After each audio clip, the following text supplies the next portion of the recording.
He was the face of speed on the big screen, but the real shock came after the cameras stopped rolling. When Paul Walker died in 2013, fans around the world mourned the loss of a movie icon. Yet behind the scenes, his family and closest friends were left to deal with something far more personal: his private garage. Hidden away from the spotlight was a collection of more than 30 ultra-rare cars, many of which had never been seen by the public. Some weren't even legally allowed on U.S. roads, but that was only the beginning. What they found inside these vehicles, from handwritten notes to unfinished projects and secret charity plans, told a deeper story. Ownership was tied to a shadow company, valuations sparked legal battles, and tucked inside glove boxes were messages no one expected. What they uncovered wasn't just a collection, it was a legacy.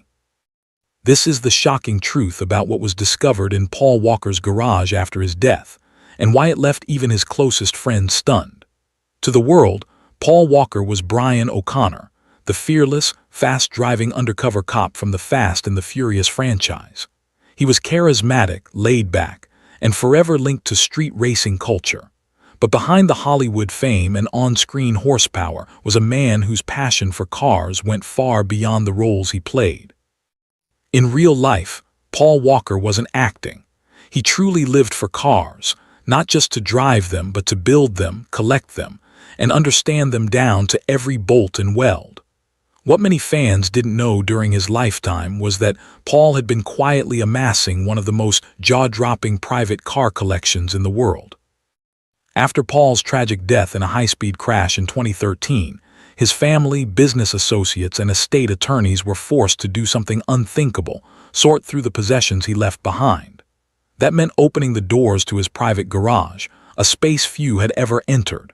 What they found inside was more than a collection. It was a reflection of Paul's soul, full of surprises, contradictions, and hidden depth.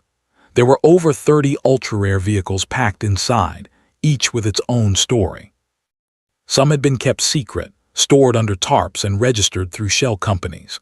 Others were clearly in-progress projects, stripped down and half-complete. The deeper they went, the more they realized this wasn't just a garage.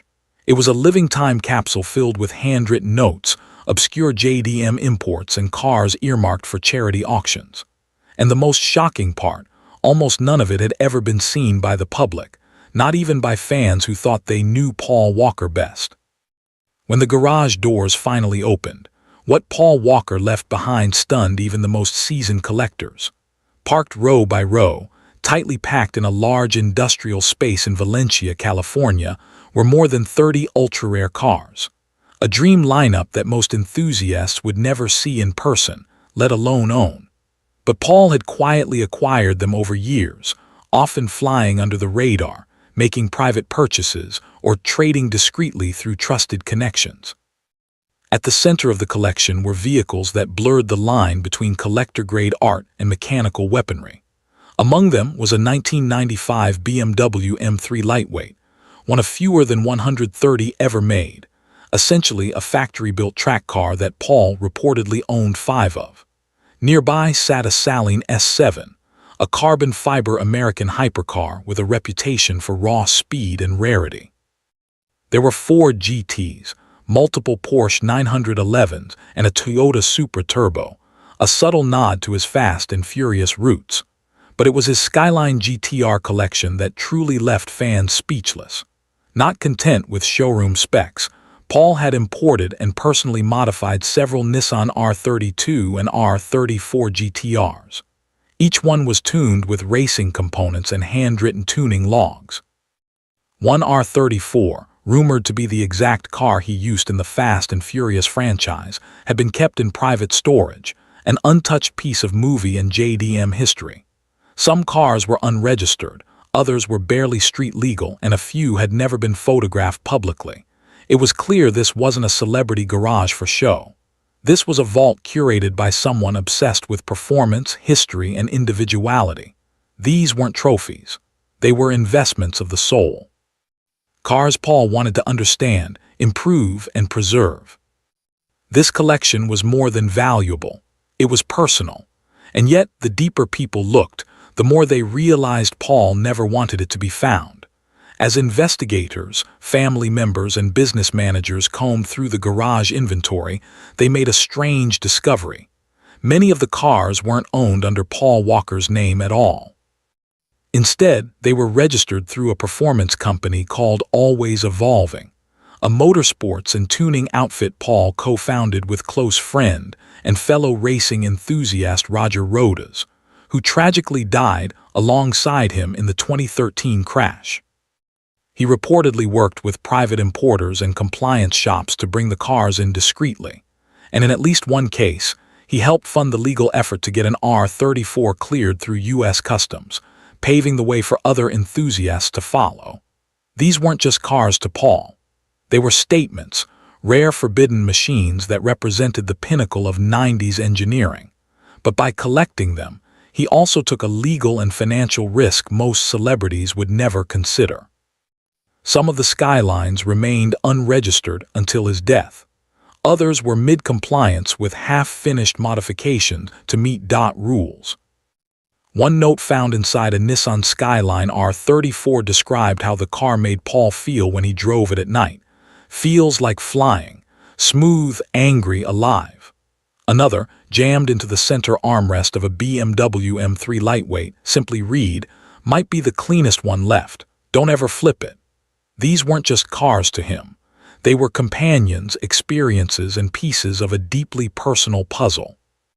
Some glove boxes even held track notes and suspension tuning logs detailing alignment angles, tire feedback, and even preferred RPM shift points. But perhaps the most emotionally powerful note was allegedly found inside a GTR, scrawled in blue ink on a sticky note. "This one's for Meadow. She'll drive it one day." A quiet, hopeful message for his daughter. These weren't planted props or scripted memorabilia. They were the raw remnants of a man who lived and breathed speed, not for fame, but for the connection he felt with the machine. These messages made it painfully clear. Paul Walker didn't just own these cars. He loved them and they loved him back. Not every car in Paul Walker's garage was ready for a showroom.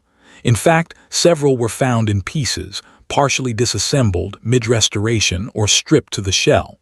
These weren't investments. They were projects, in-progress builds that Paul had been actively working on before his death. Tools still sat beside some of them. Wiring harnesses were half-run. One classic American muscle car had masking tape with a hand-drawn to-do list on the dashboard. To outsiders, these unfinished cars might have looked like clutter, but to those who knew Paul, they were evidence. Proof that he was more than a celebrity collector. He was a hands-on builder, just as comfortable under a lift as behind a camera. His friends recalled how he'd lose hours in the shop, grease on his hands, soldering wires, or debating exhaust configurations. This wasn't about resale value. It was about creation. One project, a gutted Datsun 240Z, was believed to be his next personal driver. Another was a 60s-era American muscle car that he was reportedly restoring for a close friend. These weren't just mechanical shells. They were chapters he never got to finish. And perhaps that's what made walking through the garage so hard for those left behind, because each incomplete build represented more than an unfinished car. It represented a future that never got built. As the garage was sorted and appraised, reality hit hard. Paul Walker's car collection wasn't just rare and meaningful. It was worth a staggering $18 million. And with that kind of value came something Paul never would have wanted, a legal storm. Because many of the cars were tied to Always Evolving and others were owned in part by Paul personally, figuring out who owned what became a legal minefield. His estate, led by his father as executor and his daughter Meadow as the primary heir, had to untangle a complex web of co-ownerships, titles, and verbal agreements. Some cars were still in Paul's name. Others were registered under the company. A few were reportedly missing titles altogether. To make matters worse, creditors and former business associates began to surface, claiming stakes in the collection. Disagreements formed over sales, transfers, and whether certain cars were even Walker's property at all. In a tragic twist, What had started as a deeply personal process of cataloging a beloved collection quickly spiraled into a cold, drawn-out battle over dollars and documents. Eventually, some of the cars were sold at auction to settle disputes. In 2020, 21 vehicles from Paul's estate were auctioned off at Barrett-Jackson in Arizona, generating over $2.3 million. But not all were sold, and some insiders say key pieces were quietly withheld from public sale, kept within the family, or privately negotiated away from the spotlight. What had once been a passion-fueled garage had become a war zone of valuations, lawsuits, and estate battles. And for many who loved Paul, it felt like the final blow, watching his pure love for cars reduced to court filings and financial wrangling. While the legal drama played out on paper, the emotional impact of sorting through Paul Walker's garage left a far deeper scar, one that doesn't show up in headlines. For Meadow Walker, who was just 15 when her father died, the process of identifying and dividing the cars was as painful as it was surreal. This wasn't just about assets. It was about her father's identity, frozen in time. Each car held a memory, each project a piece of his personality. What they found in Paul Walker's garage after his death wasn't just shocking, it was transformative. Beneath the $18 million valuation, beneath the rarest imports and supercars, beneath the legal chaos and emotional wreckage, was something far more powerful, a legacy that stretched far beyond the screen. Paul wasn't a celebrity collecting cars for clout. He wasn't using his fame to inflate values or curate Instagram-ready garages. He was a builder, a student of speed, and a man obsessed with the feeling of being connected to the machine. Every part, every build, every handwritten note was evidence that this wasn't for show. It was real. This was who he was when no one was watching. And yet, what made it even more extraordinary was that he never intended for any of it to be discovered. His cars weren't on display for the world. His intentions weren't broadcast. He gave quietly, built quietly, loved quietly. Even his own family didn't know the full scope of what he'd created until they opened that door. But perhaps the most lasting shock isn't what they found in Paul Walker's garage. It's what it revealed about him. It showed that he wasn't just a man who loved fast cars. He was someone who believed in using them to connect with others, to explore, to give back. It showed that behind the Hollywood lights was a humble, grounded gearhead who found peace under the hood. And today, that legacy lives on, in every engine note that echoes his passion, in every reach-out worldwide mission that saves lives, and in every fan who now sees that Paul Walker wasn't just playing a car guy. He was one. And that, more than anything, is what they truly found in his garage.